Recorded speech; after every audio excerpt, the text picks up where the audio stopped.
সৃষ্টার নির্দেশ এসেই গেছে। হ্যাঁ, ঠিক এভাবেই এক অমোঘ আর মহাজাগতিক ঘোষণার মধ্য দিয়ে শুরু হয়েছে পবিত্র কোরআনের অসাধারণ একটি সূরা, সূরা আন-নাহল। আজকের এই বিশেষ তাফসির আয়োজনে আমরা এমন এক আত্মিক জাগরণের মধ্য দিয়ে যাব যা আমাদের চারপাশের চেনা জগৎটাকে একদম নতুনভাবে চেনাবে।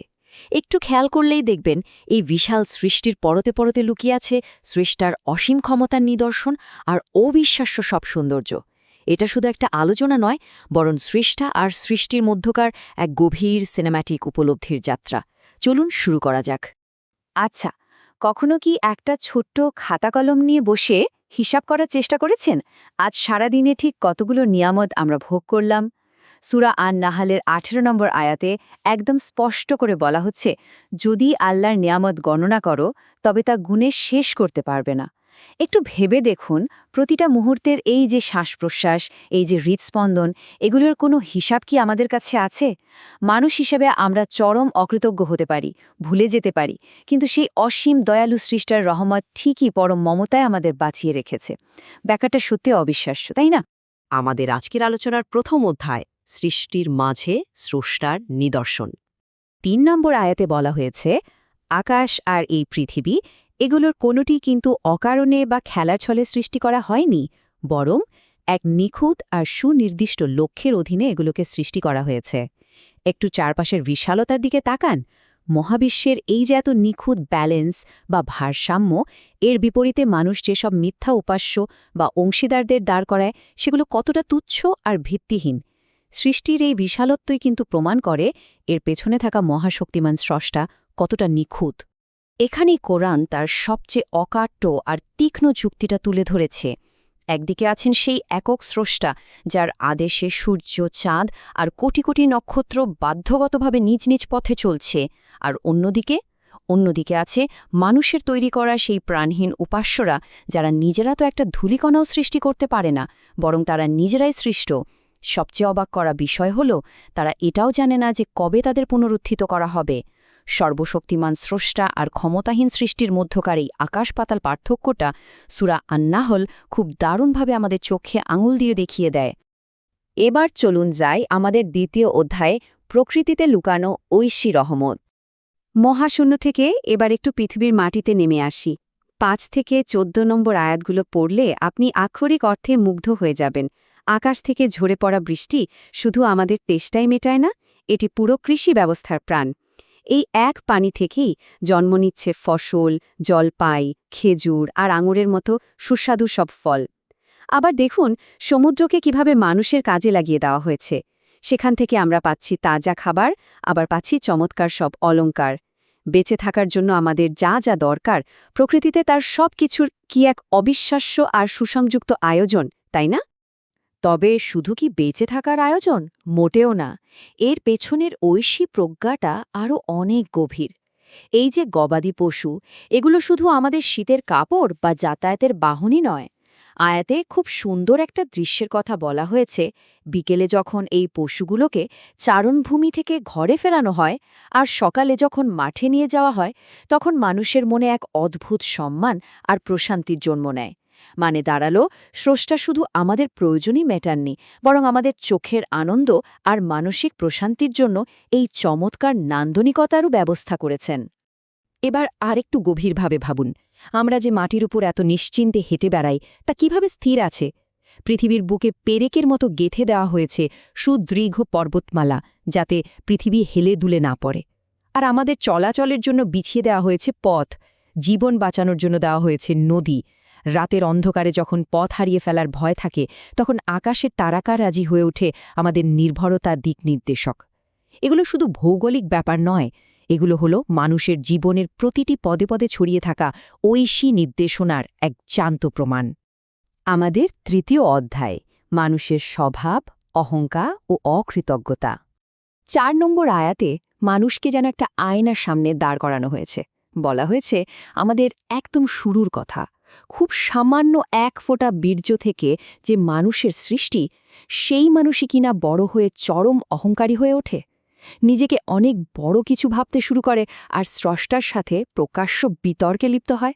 ভাবা যায় নিজের এত দুর্বল আর অসহায় শুরুর কথা বেমালুম ভুলে গিয়ে যে সত্তা তাকে অস্তিত্ব দিলেন তার বিরুদ্ধেই বিদ্রোহ। এর চেয়ে বড় বৈপরীত্য আর কি হতে পারে? আজকের এই চরম আধুনিক যুগে এসে ব্যাপারটা আরও ভয়ঙ্কর রূপ নিয়েছে। বস্তুবাদিতা বা ম্যাটেরিয়ালিজম আমাদের এমনভাবে অন্ধ করে দিয়েছে যে প্রতিদিনের এই অসংখ্য ঐশী নিয়ামতগুলোকে আমরা একদম টেকেন ফর গ্রান্টেড হিসেবে ধরে নিই, মনে করি এগুলো তো এমনিতেই হচ্ছে। আর কোরআনের এই অকাট্য সতর্কবাণীগুলোকে আধুনিক মানুষ স্রেফ পূর্ববর্তীদের কিস্সা কাহিনী বলে অবলীলায় উড়িয়ে দেয়। একটু নিজেদের জিজ্ঞেস করে দেখি তো, যান্ত্রিক এই জীবন কি আমাদের আত্মিক দৃষ্টিশক্তি একেবারে কেড়ে নিয়েছে? কিন্তু ইতিহাস সাক্ষী, অহংকারের শেষ পরিণতি কক্ষণে ভালো হয় না। ২৬ নম্বর আয়াতের বর্ণনাটা শুনলে গায়ে কাটা দেয়। অতীত যুগেও মানুষ এমন অহংকার আর চক্রান্ত করেছিল, কিন্তু জানেন কি হয়েছিল? স্রষ্টা তাদের সেই চক্রান্তের ইমারতকে একদম ভিত্তিমূল থেকে গুড়িয়ে দিয়েছিলেন। তাদের অহংকারের ছাদ খোদ তাদেরই মাথার ওপর ধসে পড়েছিল, আর শাস্তিটা এসেছিল ঠিক এমন একদিক থেকে যার বিন্দুমাত্র ধারণাও তাদের ছিল না। এটা শুধু কোনো গল্প নয়, এটা অনাগত ভবিষ্যতের সকল অহংকারের জন্য এক চিরন্তন সতর্কবার্তা। চলে এলাম আমাদের চতুর্থ অধ্যায়ে, পরকালের নিশ্চিত বাস্তবতা। জীবনের চূড়ান্ত গন্তব্যের দুটো একদম বিপরীত দৃশ্য। এবার একটু কল্পনা করুন। একদিকে আছে সেই অহংকারী অস্বীকারীরা। মৃত্যুর সময় ফেরেশতারা যখন প্রাণ নিতে আসে তখন তাদের ভুল ভাঙে, কিন্তু ততক্ষণে সব শেষ। তাদের ঠিকানা হয় নিকৃষ্ট জাহান্নাম, যা এক অনন্ত আক্ষেপের জায়গা। আর অন্যদিকে যারা পুণ্যবান, যারা জীবনে সাবধানতা অবলম্বন করেছিল, তাদের জন্য অপেক্ষা করছে নিজ দিয়ে বয়ে চলা নদী বেষ্টিত এক চিরস্থায়ী জান্নাত। সেখানে তারা যা চাইবে তাই পাবে। আমাদের আজকের পছন্দই কিন্তু নির্ধারণ করে দেবে সেই চিরন্তন গন্তব্য। পুণ্যবান আত্মাদের বিদায়বেলার দৃশ্যটা সত্যি অসাধারণ, একদম সিনেম্যাটিক। ৩২ নম্বর আয়াতে বলা হচ্ছে, যারা নিজেদের পবিত্র রেখে জীবন পার করেছে, ফেরেশতারা যখন তাদের কাছে আসে তখন কোনো ভীতি থাকে না, বরং পরম সম্মানে ফেরেশতারা বলে, তোমাদের প্রতি শান্তি বর্ষিত হোক, দুনিয়াতে তোমরা যে সৎকর্ম করেছ তার প্রতিদানে আজ জান্নাতে প্রবেশ করো। ভাবুন তো, জীবনের শেষ প্রান্তে এসে এমন এক অভাবনীয় প্রশান্তিময় অভ্যর্থনা পাওয়ার চেয়ে সুন্দর আর কি হতে পারে? তাই যারা আজ সত্যকে নিয়ে ঠাট্টা বিদ্রুপ করছে এবং ভাবছে, কই ফেরেশতারা তো এখনও আসছে না শাস্তি নিয়ে, তারা আসলে চরম বোকার স্বর্গে বাস করছে। ঐশী আদেশের অনিবার্যতা থেকে পালানোর কোনো উপায় নেই। স্রষ্টা কিন্তু কারোর ওপর অবিচার করেন না, বরং এই মানুষগুলোই নিজেদের কুকর্ম আর অন্ধ অহংকারের কারণে নিজেদের উপর জুলুম ডেকে আনে, এবং একসময় তাদের নিজেদেরই মন্দ কাজের পরিণতি তাদেরকে চারদিক থেকে ঘিরে ফেলে। আলোচনার একদম শেষ পর্যায়ে আমরা পঞ্চম অধ্যায়, আধুনিক জীবনে কোরআনের শিক্ষা। সূরা আন-নাহলের এই শাশ্বত শিক্ষাগুলোকে আমরা এই ২১ শতকের আধুনিক জীবনে কিভাবে কাজে লাগাতে পারি? চলুন খুব সহজ কয়েকটা ধাপ মেনে চলি। প্রথমত, ঘুম থেকে ওঠা থেকে শুরু করে রাতে ঘুমাতে যাওয়ার আগ পর্যন্ত প্রতিটি কাজে স্রষ্টার নিয়ামতকে মন থেকে অনুভব করা। দ্বিতীয়ত, চারপাশের এই পরিবেশ আর প্রকৃতির ভারসাম্য নিয়ে একটু গভীরভাবে ভাবা। তৃতীয়ত, বস্তুবাদী দুনিয়ার ইঁদুরদৌড় থেকে বাঁচতে মনের ভেতর একটা গভীর কৃতজ্ঞতাবোধ তৈরি করা। আর সবশেষে পরকালের সেই অনিবার্য জবাবদিহিতার জন্য নিজেকে প্রতিনিয়ত প্রস্তুত রাখা। সত্যি বলছি, এই কৃতজ্ঞতা বোধই পারে আমাদের আধুনিক জীবনের এই চরম মানসিক চাপ আর শূন্যতা দূর করতে। আজকের এই গভীর বিশ্লেষণের শেষে এসে একটা বড় প্রশ্ন কিন্তু থেকেই যায়।